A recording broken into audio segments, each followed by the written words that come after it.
friends. Welcome to the Wellness Inspired Podcast. I'm your host, Sheri Davidson, and as always, I am here with my co-host, Finn. Finn is my terrier mix rescue dog and very, very loyal sidekick. And guess what? It is time to celebrate because we are in the double digits. This is episode 10, Empowering Women Through Endurance Sports. And I can't wait for this conversation. I can't wait to share it with you because it is so good. But first, here is a teaser for the next episode, episode 11. We'll have another great conversation about biophilic design with Kimberly Phipps-Nickel. This is going to be an ongoing topic because our environment can have a huge impact on our health and wellness.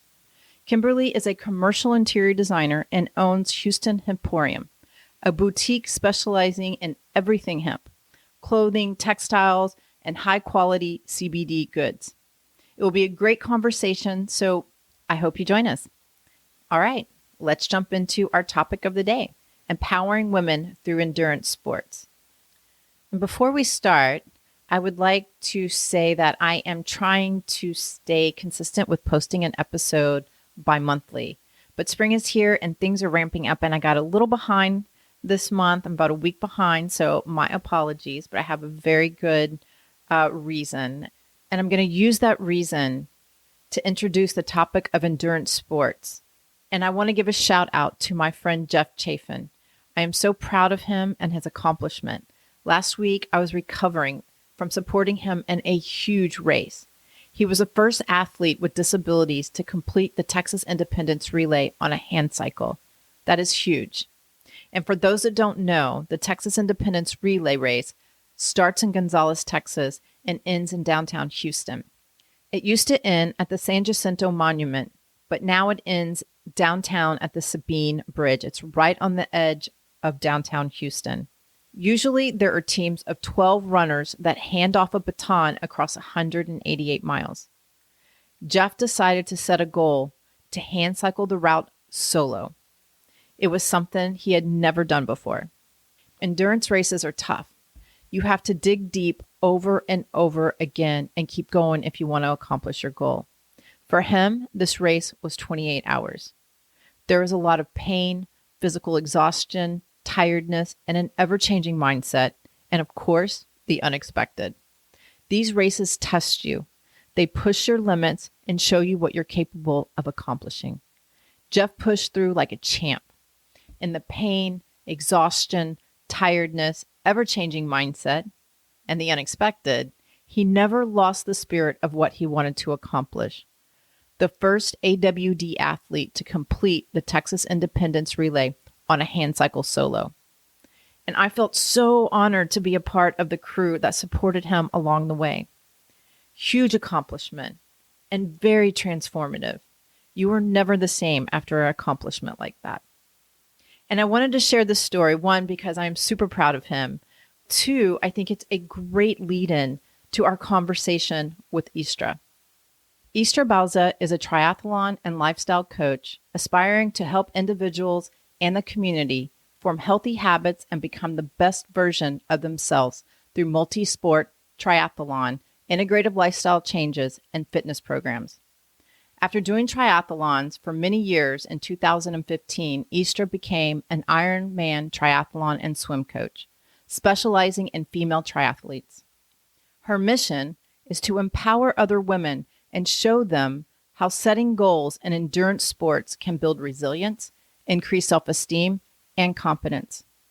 She also co-founded a running club at the local elementary school and works part-time with middle and high school girls in community outreach as a way to plant a seed for an active lifestyle in the younger population. Her interest in the prevention of chronic disease inspired her to become a lifestyle coach and now works with individuals using multi-sport and behavioral approaches to help individuals remove barriers to adopting a healthy lifestyle, establish goals to improve physical and mental health. She aims to combine multi-sport and lifestyle coaching and counseling as she finishes her graduate degree in clinical mental health counseling in 2023. And without further ado, I would like to introduce you to Istra, and I hope you enjoy our conversation.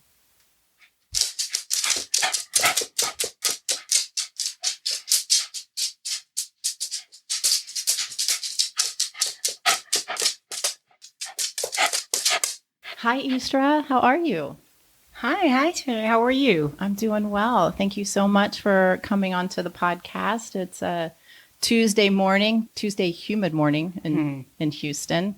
I invited you on the podcast because, one, I think you're super cool.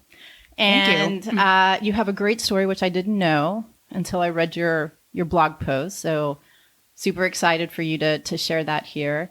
And you're doing great things in the health and wellness space. You're into multisports. You're a coach. And for people who don't know, that's triathlons. So it is swimming, biking, and running. And you also encourage healthy lifestyle changes. And you use this as a tool for developing not only physical health, but also mental health. And you are an Ironman certified coach.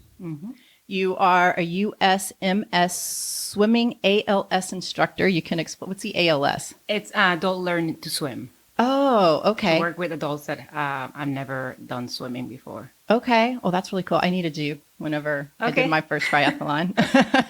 That was the event I was most scared of. Yeah. Was the swimming. And you're currently getting your master's in clinical mental health counseling, and you're expected to graduate next year. Correct. Yeah. Yes. So I think you're a perfect fit for this podcast, the Wellness Inspired podcast. And what I would like the listeners to walk away with is the positive impact that sports can have on our health and well-being. So let's just tell everybody how we met, because I've known you for a couple years. I think I probably met you, 2000, maybe 15 or 16. Yes. So we were both doing triathlon at that time. Yes. And I think it was through Dave Lee. Dave Lee. Yeah, because I started Pup Sport, and Right. you were I guess you're still a graphic designer, but you're not. Uh-huh. You're not. I guess are you still doing it professionally? I call it my former career, but I actually still do it part-time for like returning clients. So, Which you helped, like you. Yes, you helped me out recently. But that's how Dave Lee introduced us, and so that's how we met. And you were a perfect fit for Pup Sport because Pup Sport was all about living a healthy, active lifestyle with your dog. And you had done some, I guess, branding for a couple of triathlon teams. I think you did a jersey. And Yes. Dave just said great things about you. So Yeah. I agree with him now that I've known you for several years. So welcome, and tell people who you are, a little bit about yourself, and we'll just jump into the conversation. Okay. Thank you. First of all, thank you for having me. It's a pleasure to be here. I jumped immediately when you told me you wanted to have me on your podcast. It's really exciting. So I'm a triathlon coach. I also focus on lifestyle changes with my clients. I want to use multisport to help people develop, not only physical health, but mental health. I myself suffer from anxiety, and I've always used sport as a way of managing anxiety and stress and things like that. But also, so people learn the value of what multisport brings, like community. You build community through this sport. You can learn resilience, life skills, and then you can build up self-esteem and develop competence in something rather difficult at the beginning. And it just it has made huge impact on most of the athletes that I train. Yeah. And so how did you get into triathlons? Because it's not a sport that most people fall into, right? There's always a story behind getting into I have my own story and how I got into triathlons. Yeah. So how did you get into it? Okay. So I was just after my second child in my late 30s. I was just, living my good old sedentary life. I had, I was tired. I was, battling with having to raise two kids, one of them a toddler, and my husband worked full time. I had just left my full-time job to take care of my two children after my second child. And something happened.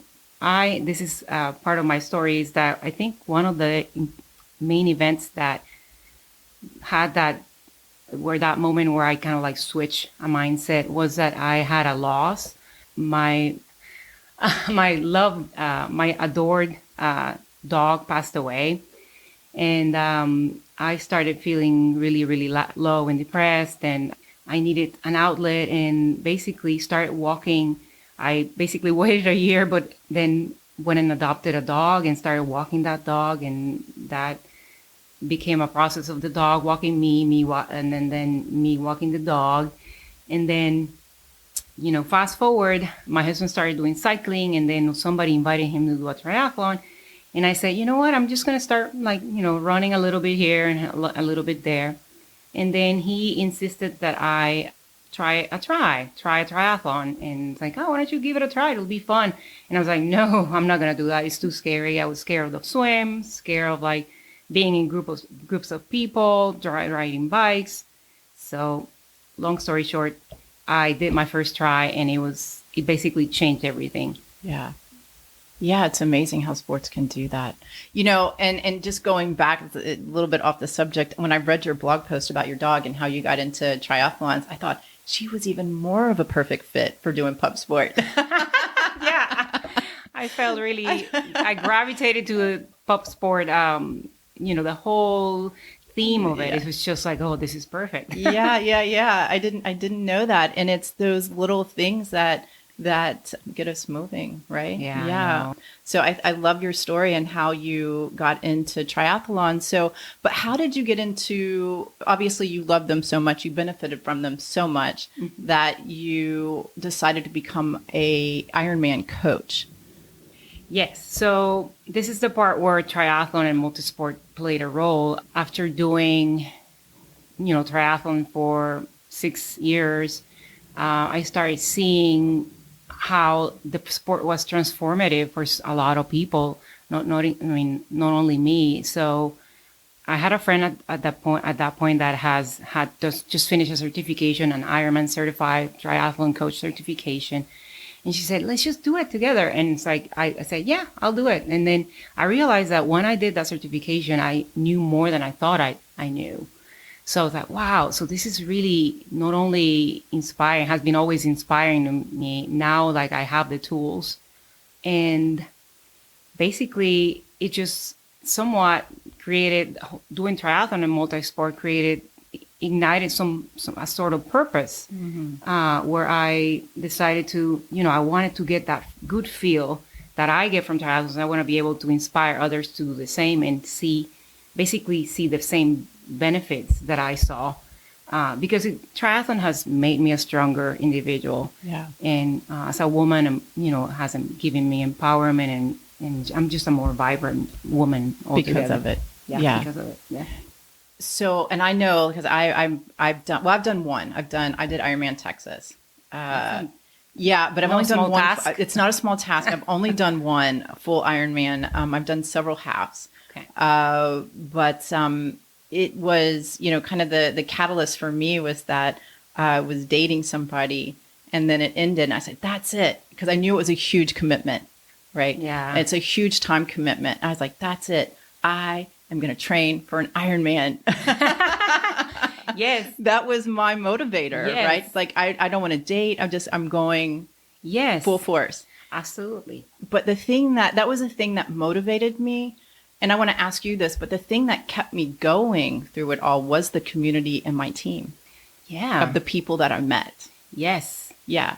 So there's something about the community in triathlon, and anyone in triathlon, in clubs or in, cities that, have a well-developed triathlon scene, they all know that there's a collective aspect of support. It's like it becomes somewhat of a protective factor for a lot of people. Yeah. It's huge. Yeah, it's huge. There's been people that have issues, health issues, and immediately the entire community comes in and, okay, how can we help? Somebody's bike got, whatever, they got into an accident. Everybody just pitched in, It's a very close-knit community, and everybody's happy somewhat. Yeah.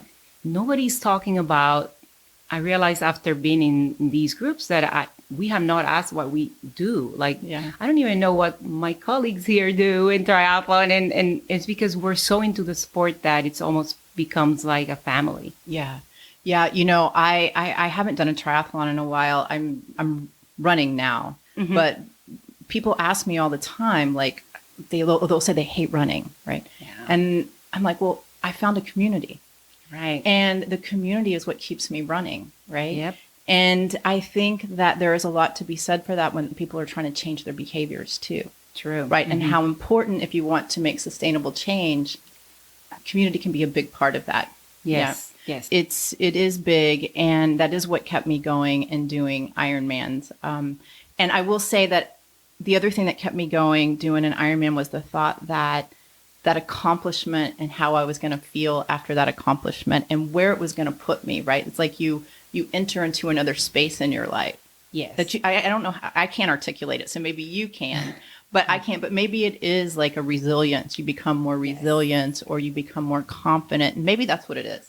Yeah. It's like, there's all these factors. And I've been personally discovering them through my own training, but also through my athletes. Everybody lives a different experience when they train for something like a triathlon. But there's so many hidden variables, such as, for example, solving problems. Like when you train for something like an Ironman or a half Ironman, there's so many different things that can go wrong at one point. Typically they don't, but if they do, you learn to solve, you learn life skills. You learn how to change a tire. And as a woman, these things might seem, insignificant, but they are Huge. Yeah, huge competence builders. Yeah. So it's really building. You're really building a lot of life skills and resilience through the process. Yes. Yeah, and weather. And weather in Texas. Yes. It could be windy. It could be raining. Or all of it. Today's very humid. I ran this morning and I wore pants and I was like, oh my gosh, the humidity's here. What was I thinking? So yeah, you definitely learn those things. So tell me some other lessons that you've learned from doing triathlons, the life lessons, because I think there are a lot of life lessons in sports and triathlons. So. Oh, wow. Okay. So I have a few that are my really main ones. Mm-hmm. One of them is for me personally, as a middle child of 6 children, always being around people that were very adventurous and pretty much risk takers. I was the one that was always scared, the one afraid of trying new things. For me specifically, and for some of the athletes that I train, it's about, pushing comfort zones, and mastering a skill and basically problem solving. So through, for a woman, for example, like most of my clients are female, and these things, we don't talk about these in this language with our clients, or I don't really think about this in terms of just language. But once you go through a training and complete a race afterwards, you feel like lighter and you feel like you can accomplish more, and even your problem solving becomes more efficient. Let me just give you an example. Yeah, something that happened recently. I was at I'm more into doing biking races now. Like I do gravel riding, which is basically, it's like road cycling. It's like a road bike with like mountain bike tires, basically. Oh, and you go out. So it's on gravel? It's on gravel, and it's all country roads, and it's pretty amazing because there's no cars. You're out in nature. You should come. That. I would love to come. Yes. I'd have to get a bike, but yes, I can get you a bike. Okay. Don't worry about it. You're in. And I was at a race recently where it was muddy. It was like 30 degrees. It was freezing cold. And I started gradually losing brakes. Normally, my old me, before, years and years of, working with triathlon, and solving problems in racing and training, would have just basically, okay, I have no brakes. I'm just going to try to find a way where I'm going to spot a place where I can crash land because this is not working out. I'm going, 30 miles an hour going downhill, no brakes. Oh my God. It was very scary. And what happened was that I immediately had a thought. It's like, okay, calm yourself. Nothing's happening. You're just going fast, going downhill. You're going fast, no brakes, but there's nothing wrong right now. Right. At this very moment, you're fine. Yeah. So keep calm until you reach a plateau and just slowly decrease speed and then put your feet out and then just like scratch your shoes. My shoes got trashed, but who cares? They were your brakes. They were my brakes. Yeah. So it's in that moment of crisis, I was able to make a decision that I would normally not ever have done it if I had not gone through something like that. So it's just little things that happen. I've crashed a couple times too. And I read that in your blog. Yes. And of course, but I have a question. So was it Ironman that you crashed and you had like 9 miles left? Yes, for my first Ironman. Your first Ironman, yes. And you crashed but you still had to do the run, right? I still had to do the run. I had 9 miles left, and my front tire was wobbly, and my front brake was broken. I mean, it was damaged. So I had to. I looked at all the possibilities in my head. So you learn to find all these scenarios. Like, okay, I could do this, I could do that, It's like there's something about the sport that doesn't let you quit. Yeah. It's hard to put into specific, explain it perfectly, but it's just something you learn by doing. Yeah. Yeah. No, I really like that. I like it. I'm not saying that we all have to crash. But. Yeah, but the likelihood of being on a bike and training for X amount of years. Yeah, I had a bad accident. A friend of mine I don't remember, we were downtown Houston, and a friend of mine, there was 4 of us. My friend was in front of me, and he came up to the tracks. The Metro Rail. The Metro Rail, yes. Thank you. And I saw it happening. Everything just slowed down, and I was right behind him. His wheel caught one of the little things. Yes. Oh, wow. And I did not have time to stop. Mm-hmm. And so I hit him. I got thrown off my bike, luckily to the right and not to the left because there was a car coming. Oh my goodness. Yes. And so it happened. I was fine. I recovered, and I had some bruising, but thankfully, you can't get out of life without, getting beat up a little bit. Exactly. Yeah. It is basically, it teaches you about life. It really does. Yeah, no, absolutely agree with that. And people will learn different things, right? Through the sport. Mm-hmm. Yeah. So have you, and you might do this, ever thought about, because you're a lifestyle coach, you are getting your master's in mental health. Mm-hmm. Have you ever, and maybe you do this unconsciously, but with your clients, is there any kind of integration, like session, like after someone has a huge accomplishment and how they integrate that into their life?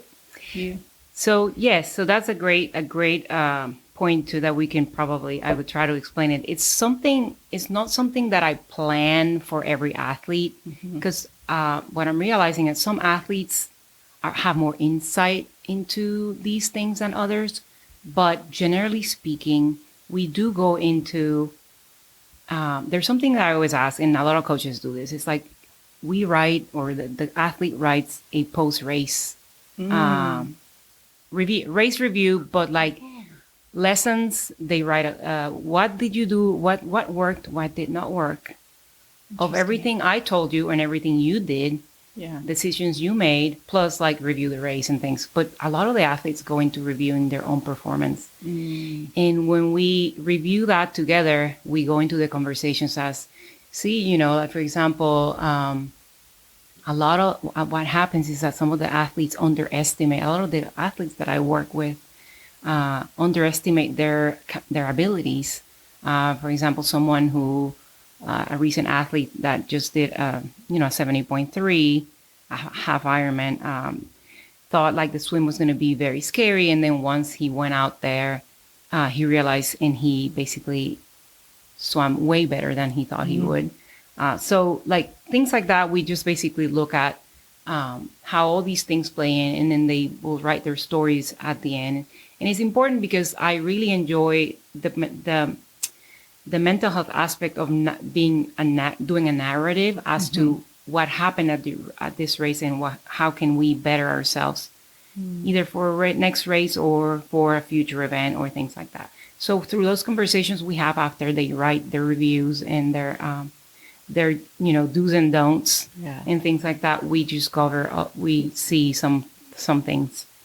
Well, that's interesting. I didn't know that that was something that coaches did, like Well, triathlon. I do it because I do enjoy. I mainly do it because I love hearing about Sure. their experiences. It's just, And what they learned. yeah. Yeah. Yeah. Yeah. I really like that a lot because I feel like there is just so much and everybody's experience is so different. And I underestimated myself before, Hmm. and you really can see your potential and what you're capable of doing. And so I think that's really, really, really great for Yeah. people to see. But I have a question, Hmm. and I'm a well, like I said, I'm not doing triathlons anymore. I'm running more. But when I was doing triathlons and being in the running space, sometimes triathletes get a bad rap. Oh yeah, I know about those. Yeah, I know about those. Yes. So, from a mental health perspective and a lifestyle coach, what what do you think about that? Like, what would be your response to somebody that had something negative to say about or overgeneralizing a triathlete and their attitudes? Okay. So first of all, I know why. I know why the main, just the general population would think the triathletes are like full of themselves, or they're like, overconfident or act overconfident, or there may be. Wait, I want to stop you for 1 minute because a lot of listeners might not know what triathlons. When we're talking about Ironmans and half Ironmans, Yes. a full Ironman is a 2.4 mile swim. It's a 112 mile bike ride and then a marathon, and then a half Ironman is half that distance. So I just wanted to let people know Yes. that don't know what they are. Yeah. Yes, that's definitely a good thing. So I believe there's been a few instances, and I always say a few because I have been in a big share and a big amount of events, and I've been around triathletes for a long time. And I know there's always just one or two, maybe throughout my history with triathlon, where there's been one of a few individuals that are just really, you know, either like they're too proud of what they're doing, or they're beyond everyone else, or they feel like they're more important than anyone else. And I've seen it in races, but I feel that the general idea that triathletes are, like some other breed, or they're like they feel they're superior, is not really, for me, it's not really true, because I am in the community, and you just have to be in that community for a little bit to understand that they're all about helping each other. Yeah. And they're all very, not only they're welcoming crew. They are really into, you are new, we're going to help you, we're going to help you through the process. If you've ever been in an event, when you're struggling with something, oh, I didn't bring goggles, or I forgot the cap, or I'm afraid, there's always like not only one, there's several people. It's like, oh, it'll be fine. And they're all like, there's so much rapport in triathlon. It's something you have to experience. Yeah. I agree, because that's been my experience. But on the outside, I get these questions or comments, and I feel like I'm defending, right? Like, no, you don't know, right? You don't know, because I that was my experience when I first entered the triathlon world. Everybody was so welcoming. Yeah. And didn't have my goggles one race, or they snapped at the last minute. Or they snap, yeah. And somebody said, I have an extra pair, and don't worry about it. Yes. So I've had the same experience too. So my next question I want to ask you is the distances, because I'm an ultra runner, and I always get the question, also being in health, is that healthy for you? Right. Yep. Yeah. Oh my gosh. So I come across, I'm not only in triathlon environments, I'm in other environments, in mental health, in school, at work. Sometimes I talk about what I do I work part-time as a community outreach, for Girl Scouts and Scientists, when we go to middle schools all over Houston to talk about health, healthy habits, and, relationships and self-esteem, and all these, really awesome things for girls. And every now and then people ask you, sometimes the coaches, or sometimes the regular, individual will ask you, well, that can't be healthy. So my answer is always, we do this, we don't go just out and run an Ironman. We do progressive overload. We follow a plan. We go little by little. We increase very slow volume. We don't go out and try to like run, 6 miles today and then 12 miles the next week. So we do something very, it's a method. It's a method we follow. It's not like careless, or it's not like just adding volume like that. It's just that a lot of people cannot wrap their heads around the distance. Yeah. Because you think, 112 miles, that's a long way in a car. And then once you've done it on a bike, that seems like a short distance. Yeah. So Yeah. You're not just getting off the couch and going and doing this. Exactly. It's a progression. And what I always tell people, you have to recover. That's the healthy part, right? Is that you recover well. Yes. Now, there are some unhealthy athletes that don't do that, but the majority are recovering and following that program and easing into that distance. And and that's part of the coaching recovery. The recovery aspect of it is part of like after the race. We always have like sessions that we do just for recovery. Yeah. So recovery is very important. Super important. So yes, Finn he's rolling around on the ground over there. So cute. There's something really interesting that I was thinking lately, because I'm doing, I blog, but I also do a lot of journaling as part of a class that I'm taking. Yeah. And recently I was starting to think about, and you could probably understand what I'm saying, because you also do fun stuff like that. But the fact that we have all, the adventure side of multisport, ultra running and cycling, that there's that basic human need for adventure that a lot of people are missing. Yes. I love adventure. Yeah. And, in the podcast, I talk a lot about, I do race recaps. Yes. Yeah. So when you were talking about that, like what I've learned and the, how the race went. And then I love architecture and design. And so especially in my race in Catalina, I talked about the architecture and the design of the place and a little bit of the history of the place. But when I am planning out my race schedule, I think, where do I want to go? Right? What kind of adventure do I want to have? Yes. And it gives back to me in that way. So my big adventure this year is the Faroe Islands. I'm going running. There's a trail festival in the Faroe Islands. Wow. And so I'll be gone 2 weeks. And so for the first 4 days, we run around and explore the Faroe Islands. Amazing. And then the last day is the race. They have an ultra, which is about, I think their ultra comes out to be almost 50 miles. Mm-hmm. I'm kind of, I didn't sign up for that one. I signed up for their most popular, which was the half marathon. Okay. And they said I could go up if I wanted to. But the problem is they don't have any routes. They don't have any elevation charts. So you don't know. It's like a surprise. It's an adventure. Exactly. We love thrill seeking. Exactly. But in 2019, I went on a running adventure in Iceland. Mm-hmm. And so I've run a little bit of that terrain, and I know how difficult it can be. So I'm a little... You're skeptical about choosing longer distance? Which I want to, but...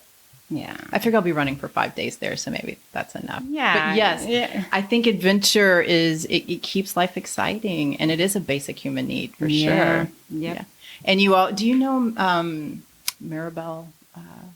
She travels and does half Ironman. Yes. I have her. Like, definitely follow her. She's pretty adventurous. She's very adventurous. I love seeing all her photos and where she's going. Amazing. I think she goes on about 3 or 4 trips a year and does Ironman. Yeah. I mean, it's these events, people say, oh, why don't you, a lot of people come to me and say, why would you do an event like that? And why don't you just go to the place? Like, you don't understand.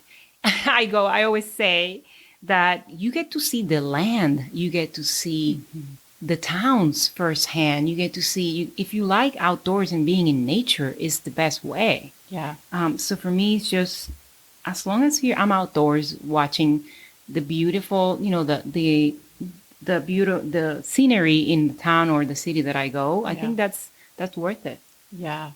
Yeah. And doing triathlons, and I love open water swims. Yeah. They still make me nervous. But there's something in there. It's scary. Yeah. But it's good scare. It's like the anxiety, the type of stress that it's good for you. Yes. Which is scary, but and what a pleasant. great way to explore a place, right? Than to swim, bike, and run. Yes. Yeah. Yes.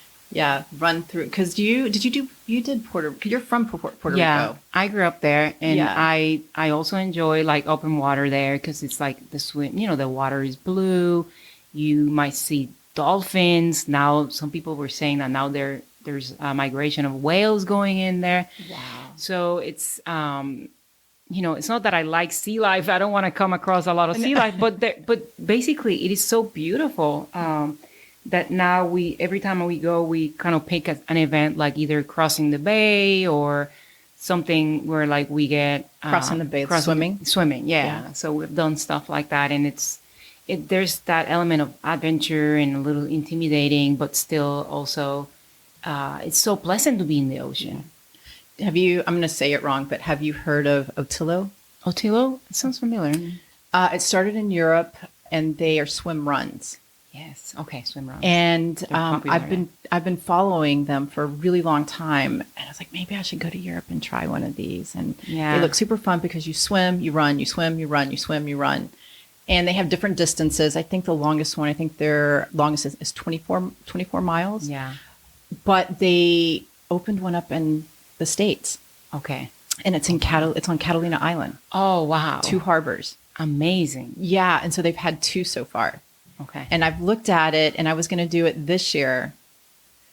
And then I looked at the swim, and I think the last leg of the swim was almost a mile, which is fine. It's fine, yeah. But they had a shark attack. Oh. And I was like, maybe well, not. Yes. Well, you can have adventure, but also be cautious about certain things. Like, for example, like the West Coast, like in the West Coast, you're always, you have to look at what you're willing to, cost-benefit analysis. So, like, the water is always going to be cold in the West Coast. Yes. You're always going to be cold there. So you want to always swim in cold water, or do you want to swim in the Caribbean or like Texas? Yes. So, and then also, sharks and things like that. Like, what's the San Francisco one? Alcatraz. Alcatraz is a race that it's swimming right there in 58-degree water, which is cold for water. Very cold. Yeah. And there's, they know it's known for great whites. Yes. So. Well, this happened, and I was like, maybe I won't do that. But it was, and they haven't had a shark attack in like 90 years or something. Yeah. But still, it was a Boy Scout, and he was kayaking. Okay. And he went off route and got into the seaweed or the kelp. Yeah. And it came up because I guess he had his hand. I guess the shark was feeding. Oh my goodness. He was fine. Yeah. But they're very isolated. People say with sharks, it's always very isolated events. It's just that we give it more airtime than it. Because of Shark Week. Because of the media. That's what did it for me. Or maybe Jaws. I don't know. Jaws. Yeah, for sure. So your focus is more on women, and I was looking through your, I don't know where I got this from, but it said you want to empower other women and show them how to set goals in endurance sports so they can build resilience and increase self-esteem and confidence. So that's your focus in coaching. Yeah. Correct.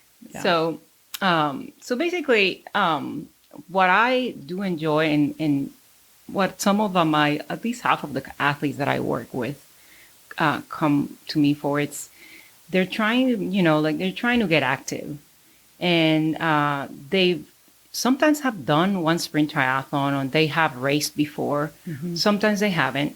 Sometimes it's basically they want to lose weight. Yeah. So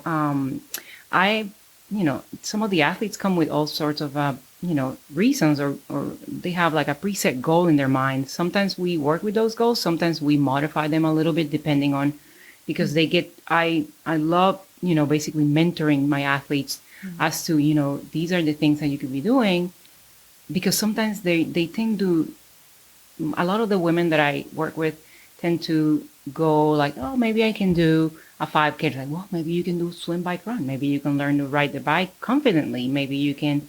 So I just want to open their horizons and say, you can do more than you think you can. Yeah. And I say it not just because I'm a coach, just because I've lived this through my own training.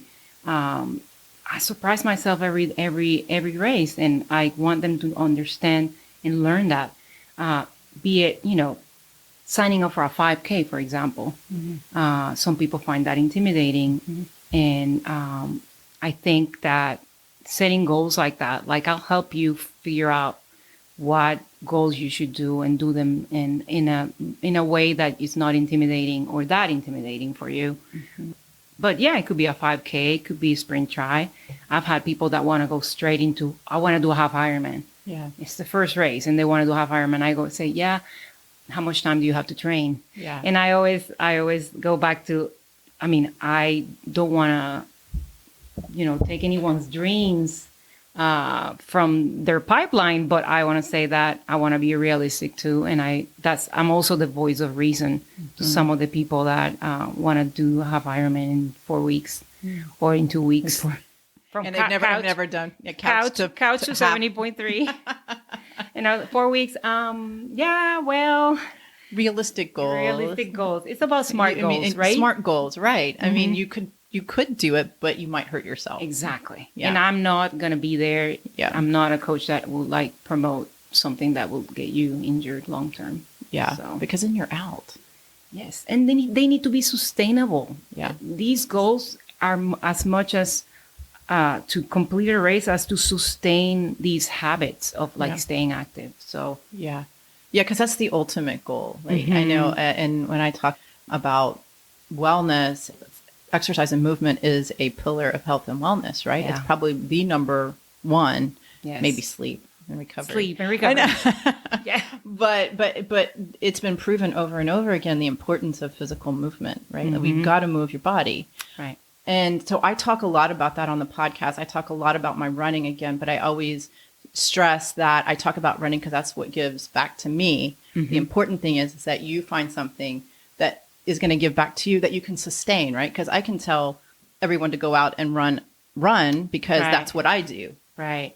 But that's not for everyone, right? Yep. And so what can you do to have sustainability in that choice, right? And exactly. Yeah. And then not to injure yourself and not to burn out. Right. So this is definitely a good point. A lot of the clients and in my own case, I have now a preference for biking, and I see myself biking more than I do the other two disciplines because that's why I like to call it multisport. Yeah. Because if I say triathlon, people set their minds in the sport of triathlon. I want to say multisport, even though it's triathlon, it still talks about the variety in sports. Yeah. It could be yoga. Yeah. It could be yoga. It could be you just do 5Ks. It could be you want to just dance, Zumba, like Zumbathon. Just do a marathon of Zumba. Yeah. So it's about incorporating exercise and an active lifestyle through multi-sport. And a lot of the athletes that I work with end up saying, you know what, I don't like running. Yeah. And I totally understand it. And they'll stick to swim and bike. And then, you want to continue, you want to keep working with them. Yeah. So, Are there swim and bike? Yeah, there's aqua bikes. Oh. There's aqua bikes in some events, yes. And there's also relays, which I love relays. I love relays. They're fun. And I've gotten some athletes into triathlon by doing relays with them. Like, you're really intimidated. I will be willing, if it's something that I can get to, I'll be willing to swim, bike, or run for you if you want to join me in a relay. So I love doing that with my athletes. It's like such a great feeling. Well, and I think it's more of a team sport at that point because it's there is a community, a strong community, but just like running, it's a solo sport, really. Mm-hmm. Yeah. So if you can create that team, which a relay does, it can be so much more fun. Yeah. The relays are a great way to get anyone that is slightly intimidated by the racing to experience the event. Yeah. And it's just Or if they're scared of swimming, then you can right? swim I and can they can. swim, Yeah. and I haven't had anyone say, I don't like this. I'm never coming back. Everybody's just like, can I do a sprint? Can I do this? Can I Yeah. do that? So yeah. Well, and crossing that finish line, Oh yeah. there's, That is. I don't even know how to articulate that. Yeah. Exactly. Oh my goodness. Yes, you see it in like. It's something that transcends culture, socioeconomic background, everything. Because we train. I'm also part of this nonprofit that we train women to complete a 5K. This is volunteering that I've always done, and one of the reasons why I also wanted to work in, become a mental health individual, and and possibly an LPC was it's Belinesia, which is Belinesia, right? Mm-hmm. Belinesia is one of my favorite nonprofits. And they basically work with disadvantaged women, formerly incarcerated and sometimes formerly homeless. Mm. They train with them for several weeks, and then they complete a 5K. And doing the race with those women, it's one of the most rewarding things that I've ever done. Yeah. Crossing that finish line for those women, it's huge. It's huge because it's much bigger. It's much bigger than that finish line. Mm-hmm. Yes. Yeah, it's transformative. Yeah. Mm-hmm. Yeah. Yeah, you know Girls on the Run, right? Yeah. It's a nonprofit for, I don't remember the age group, but it's young. It's like 11. It's like elementary and middle school, up to middle school, I think. Yeah, and they have the big 5K race. Yes. And I've been, and it's so fun to see these girls out there running and crossing that finish line. Yeah. Like, it is huge, and to be that young and have that experience. Yes, that Girls on the Run is also one of my favorite nonprofits. It's huge for girls at those ages. That's the age group where girls get those first glimpses of competence and what they're able to achieve, and their program is amazing. Yeah. No, I agree. It'd be fun to have Mary T on here. Mary T. Oh yeah, you have to. I know. You have to. Bring her over. Yeah. Yep, she's fun. So if somebody was interested in doing a triathlon or multisport event, what would be some tips or some races that you would suggest people to, or good races to start out with? Okay, so I'm biased a little bit because this was the race that started it all for me, and it's the Tri Girl Tri. It's under the Bayou City Triathlon organization, and it's Tri Girl Tri, I think is the website, trigirltri.com. It's a intimidating all-female race. I've never seen so much support for women and camaraderie and just the swag meaning like the giveaways are amazing. Everybody wants the swag. The mimosas, they have mimosas. It's like such a non-intimidating, amazing environment. And honestly, that race, I did it twice, and it's on Mother's Day this year, May. I think it's not Mother's Day, it's second Sunday in May, and it's a great first timers race. I'm also typically have a relay with some people there too. So if you don't want to do the whole thing, you can also do a relay. But basically, start by picking something. Just like throw yourself, in this, out there. Pick a date, pick an event, and I can help anyone get through, the program to get you there. It's just simply a matter of setting that goal. Yeah. And you'll go through the motions, and you have ups and downs, but it ends up being the best decision. Yeah. That a lot of people make. Yeah. Yeah. Again, transformative decisions. It's like your life is never the same. Exactly. And I try and articulate that to people, like, why do you do what you do? Mm-hmm. And I'm like, well, it's the accomplishment. It is. And when you're done, you're like, wow, like you did that, or I did that. Right. And then when you reflect on it, you do reflect on those life lessons. You do reflect on what you could do next. And it's like, it just keeps growing, it keeps right? growing. Again, and it goes back to, it's not like I just got off the sofa and decided to do an ultra or an Ironman. Exactly. It's a process over years that's built up. Mm-hmm. And this is where I'm at right now because I keep pushing myself. Exactly. And there will be a point in an athlete's life where you become less interested in racing, but that's where you reap the benefits. You have become an active individual. You have become an extremely engaged and active individual living a healthy lifestyle, because now I don't race as much, but I do love to go to the swimming. I love to go running. I love to go cycling with my friends. And it becomes part of you. You become, the multisport lifestyle is here to stay. Yeah. It's sustainable. It's sustainable. Yeah. Because you've done it so much. I'm not into racing anymore. I'm not. I just, that competitive edge is. The competitive edge kind of like softens for sure. I can, every once in a while, I can feel it kind of bubble up a little bit, but it's not strong enough. It's not strong enough. I just want to go out there and run and do my thing. As long as I finish, exactly, I'm okay. Exactly. Yeah. So, yeah, that's fantastic. So how do people find you? Okay. So I have I have a website, and I'm also on Instagram and Facebook. Instagram is the most active channel you can find me in. The handle is Soul and Sun Multisport. And then on Facebook is the same name. And then the website is soulandsun.com. So that's SOULANDSUN.com. Yeah, and I am a member of the Facebook group, and you always post very inspiring stuff.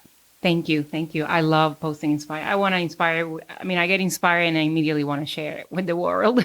Yeah, well, I think that's great. And that was the reason why I started this podcast, was to inspire people to live a more healthy, well life. And I love what you do. I love it. Thank you. Well, I love that you came and visited me and took the time out of your day to talk about sports and women and how it can change your life. And it can change anyone's life, not just women. That's your focus. Yeah. So I appreciate you. Thank you very much. And I hope you come back, because before the podcast, we were talking about some pretty fun topics. Absolutely. It's been a pleasure. Thank you so much for having me. Thanks, Istra. Bye. Thanks.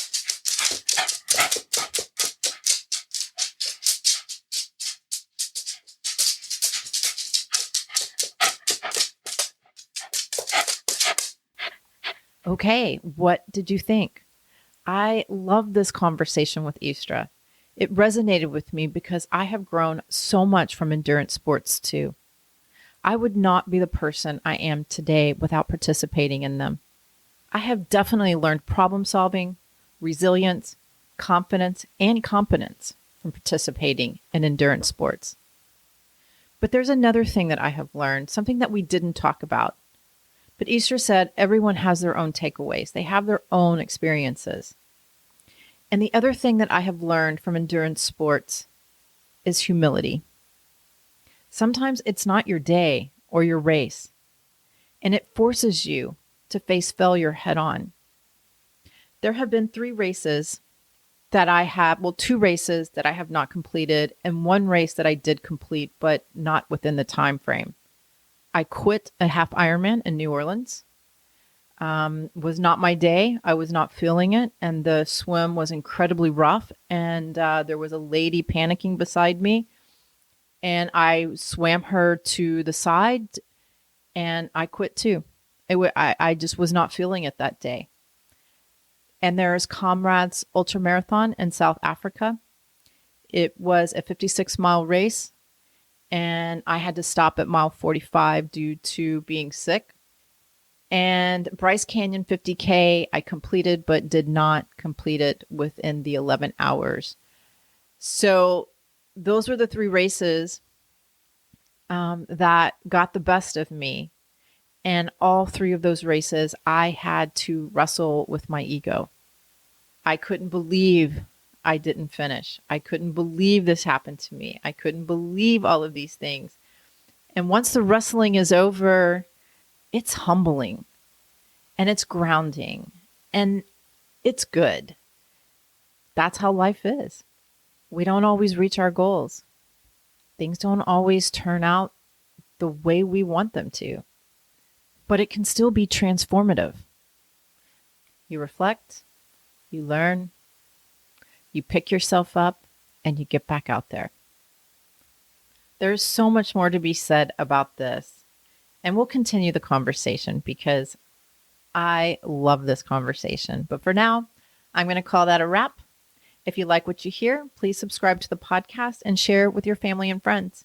You can also give me a rating and review wherever you listen to your podcast. It helps others find me as well.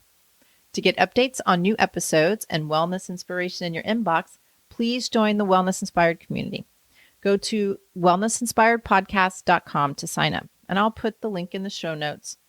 Also, there is a Facebook community at The Wellness Inspired, and you can follow me on Instagram at wellness_inspired. If you're in the Houston area and visiting and interested in acupuncture, herbal medicine, cupping, or dry needling therapy, contact us. You can find out more on our website at element5om.com. That's element, the number 5om.com. And again, I'll put the link in the show notes. If you're interested in health and wellness coaching, we can connect in the clinic or on Zoom. Reach out and we'll get you on the schedule. Well, as always, I would love to hear your feedback. I'm dedicated to bringing you great content that is inspiring and informative with an artsy, fun, edgy spin. Thank you so much for listening. We'll meet here again next time. And remember, never stop exploring, learning, loving, and being you. Bye.